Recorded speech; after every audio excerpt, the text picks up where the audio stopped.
Hello there. I'm a working mother in my 40s. My dad passed away when I was only 6. So, my mom had to raise all 5 of us by herself. My mom opened a restaurant with the money my dad left behind. The restaurant did pretty well until my mom decided to lend money to one of my relatives. And that blew up in our faces eventually. Now thinking of it, what was he thinking?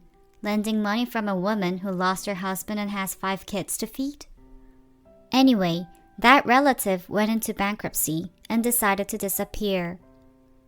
Mom did not just lend him money, she also gave him a joint guarantee.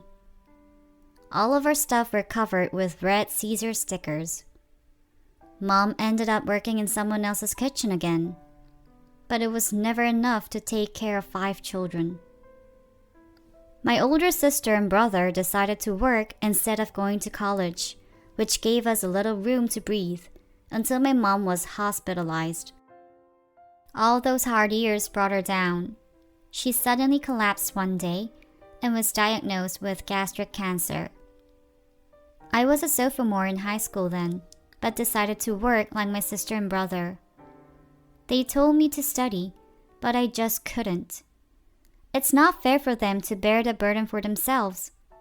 I wanted to start working as soon as possible.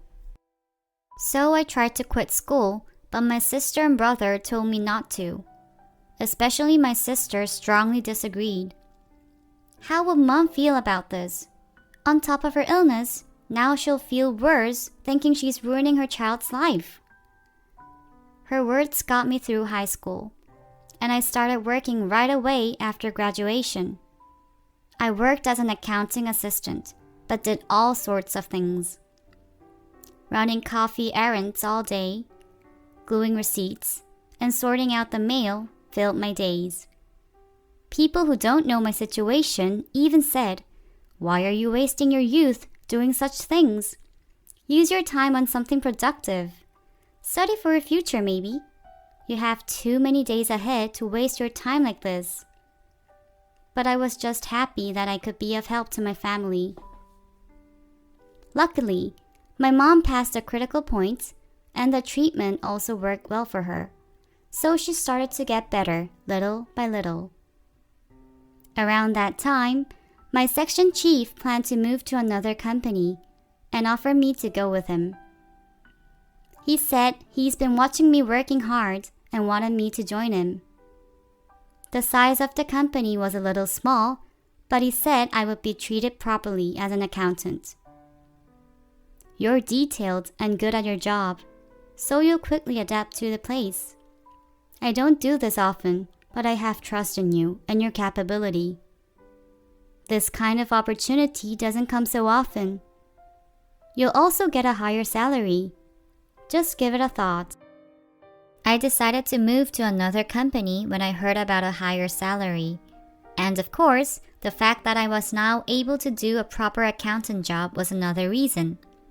That's how I moved to another company. At first, I had a hard time with too many unorganized files. I also had to work late for a while. I regretted my decision for the first few months. But things quickly got better as I got used to the job. Above all, the salary raise was a great help, even though there was no overtime pay. It was common at that time. And shortly after, I met a guy. He was an assistant manager of a supplier. I liked his gentle impression and kindness. He also had a good reputation at work. I thought he was a nice guy, but I didn't make it obvious. I didn't want to be the talk of the town like "she likes him" and all that gossips. And he was kind too and got along well with everyone. So I thought he was just being nice to me. But one day, when he visited my company, he came straight to my seat. "Miss Uni, do you have time tonight? Would you have dinner with me? I have too much time left till my next schedule, and I don't want to eat alone." "I don't have a plan yet, but do you think it'll be okay?" Oh, yes, of course. Why not? I was very surprised, but loved the idea because it was my first date. I've never properly dated anyone before. It was my first time having spaghetti near the university campus area. Usually, I didn't have a chance to go to places that young people like because I used to eat whatever the older colleagues wanted. I felt grateful because he seemed to be so considerate of me. We went for a beer after dinner. And you know what? He said he wanted to hang out again. To be honest, I liked you from the first moment. I think you're smart and diligent. I like a person with a gentle manner and a strong mind. I think you're just that person. Don't you get that a lot? I was happy to hear so, but somehow I hesitated. Everything went too fast, and I felt overwhelmed as it had never happened to me before. I froze at a proposal like a fool. He asked me out on the weekend and told me the time and place to meet, saying it was up to me. I could not decide for the week, but eventually went out to meet him. I could not give him an answer right away, but my heart had already fallen for him. That's how we started dating. It's been 6 months since we got together already.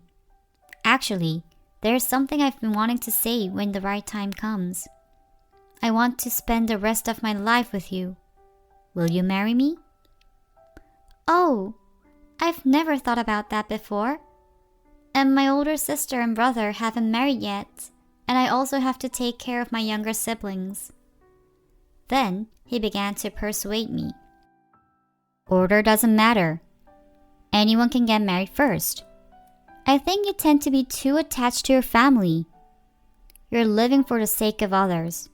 Don't you think so? You have to live your own life now. I want you to make up your mind.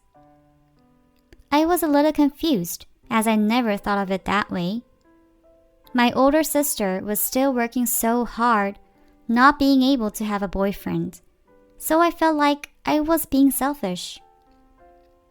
After giving it much thought, I decided to share the story with my sister. Wow, great! You couldn't go to the university you wanted to go, couldn't enjoy yourself properly, and only had a hard time working and making money. Do marry the one you love. So, I did. I was the first to get married among my siblings. Thankfully, Mom also got so much better, so I was able to have the wedding with a light mind. Although it was a bit sad that my new house was far away and I could not see my family so often, I had to get a house near my husband's work. My family was also sad, but understood my situation. The first few months after the wedding went well.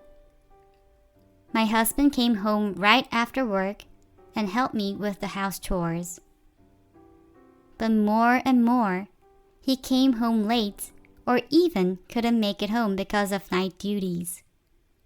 I didn't say anything about it because I knew what it's like. It's not easy to take care of the family while being conscious of the boss or colleagues. One day, my husband said he would go on a business trip and stay at the office in the evening. It rained a lot that day, so I decided to bring food to work for him. I made his favorite pajeon and many other dishes and headed to the company. But he was not there. I checked the time in case I was too early, but it was already past 7 p.m. It was strange because he should have come already. I also called him to see if he was at dinner, but he didn't respond. I waited for my husband in the first floor lobby of the company. After about 30 minutes, the team leader I've met before passed by, and he saw me. But he was very surprised to see me for some reason. I told him I was waiting for my husband, and he was all in a fluster and hesitated to say something. It was strange, so I asked him what was going on. I didn't let go of him, and he hesitated, but finally told me a story. He told me my husband quit his job not very long after the wedding. I was astonished. I begged him to tell me everything he knew. Kim was snooping around the gambling houses for a while, but it was not problematic at the beginning, so the company let it slide. But the stakes seemed to grow from some point, and he went in and out of the police station. He borrowed quite a lot of money from here and there, including myself. That became serious, and he had to leave.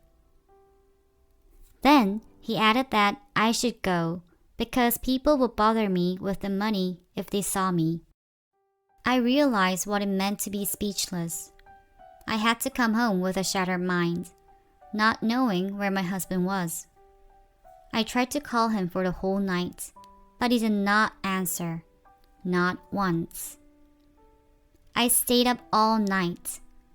In the morning, I was about to head to the police station to report him missing, but just then he came home. My husband, who didn't know anything, saw me leaving, asked me where I was going, and brought me back in. I made breakfast and asked him how the work was and why he didn't answer the phone. He replied that the business trip had been too tight and chatted up how much he misses me at work. He finished the whole bowl. I almost thought the team leader might have maliciously lied because he was brazen and too innocent. I decided to find out the truth, seeing my husband sleeping peacefully. He left in the late afternoon for work, and I decided to follow him. And there he goes, to the opposite direction of the company. I pulled myself together and followed him. He sat on a bench in the park and chatted with older people who played chess. I felt dizzy and almost fainted watching him so pathetic. After a while, he stood up and went to a different direction. He left the park and went into an old building on a dark street located in a factory district. I was a bit scared, but had no choice but to follow him to check what he was up to. I had to see if he's really gambling or came here with other reasons. I carefully climbed the dark, old stairs and peeked through a cloudy window in front of the office my husband went into. A few men were sitting in groups, smoking cigarettes and playing cards. My husband was with them. I was too shocked to stand still. I couldn't close my mouth when I saw my husband mingling with the wrong company. I barely managed to get out of the building and came back home. My hands and feet were shaking, and I couldn't hold myself together. I didn't know what to believe. I called my mother-in-law in shock. She seemed like she didn't know anything, answering the phone as usual. I thought my mother-in-law didn't know about her son. I hung up the phone and went to meet her at her Galbi restaurant. I'd only been there once before I got married, so I had to look up the address and try to remember the direction. Looking from outside, she was sitting at the counter, welcoming customers. It was dinner time, so the restaurant was pretty crowded. She left the counter to take customers to their seats, and I entered the restaurant. But I didn't know how I should explain the situation, so I was standing at the doorstep. Then, a woman called my mother-in-law Mom and walked toward her. She seemed to be in her 30s, and I'd never seen her before. Is she calling my mother-in-law Mom because she has worked here for a long time as a gesture of intimacy? Trying to ignore the tension, I went into the restaurant. Then, I saw my mother-in-law's face turn pale when she saw me. "Hi, Mom, I'm here." "Mom? Do you know her? Why is she calling you mom? The woman looked at my mother-in-law and me back and forth, frowning.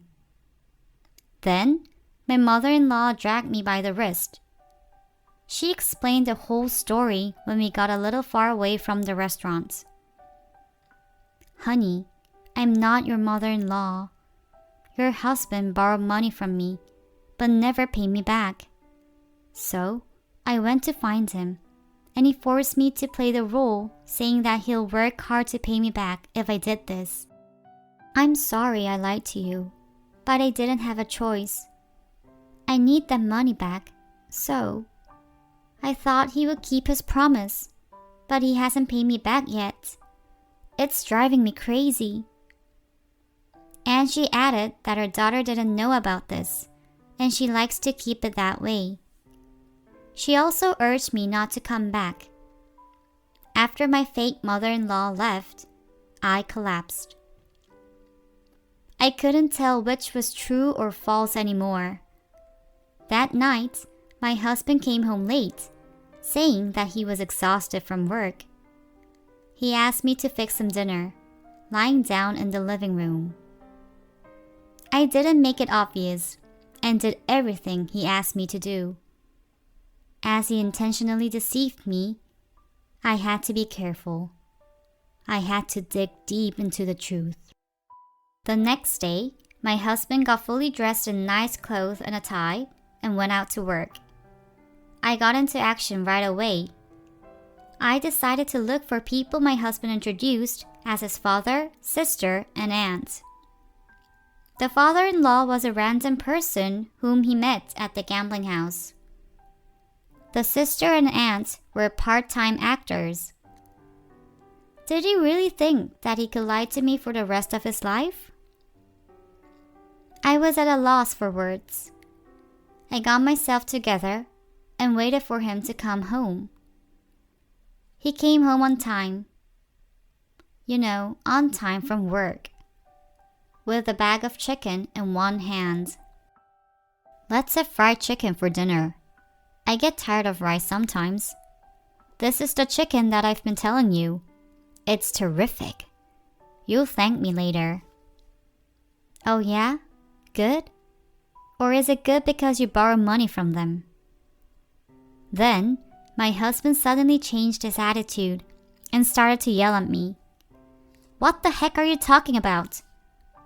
His attitude got me even angrier. I went to your company yesterday with some snacks. I know you're fired from the company because of your gambling debts, and I also know about your fake families. Don't you dare try to lie to me. I saw you gambling in the factory building near the park. How long were you planning to deceive me? I thought my husband would at least be sorry, but I was wrong. He blamed me for following him around, invading his privacy? Did he say privacy? How can that be privacy? Unbelievable. I demanded a divorce, and do you know what he said? Don't be ridiculous. If I were to break up this easy, I wouldn't have gone through all those times to marry you. Go out and make money now. We have a debt to pay off. You're great at surviving, and that's all I needed. Do your magic now. And he added that if I ran away, he would destroy my family. He threw the fried chicken on the floor and went into his room, saying not to test him. I thought I went through all the hardships when I was young, but the world once again crushed down on me. My tears dried up. I stayed up all night, curled up in a blanket on the floor of the living room. I was trying to figure out where all this started. My husband slept like a baby, snoring his conscience away. A week passed by. In the meantime, he nagged me to get a job and make money whenever he saw me. He took all my money, saying he can't gamble because he doesn't have money. He ran out of money and stayed home for a few days. He didn't bother to work but complained all day about me not getting a job. And one day, I overheard his phone call. "Oh yeah? Are you sure it's a big one? Don't worry, it's me. I have the money. Trust me. I'll win big this time and pay all your money back. Don't you trust me? I swear." I knew something big was coming. I told my husband I'm going around errands and headed to the police station. Then I reported everything to a detective.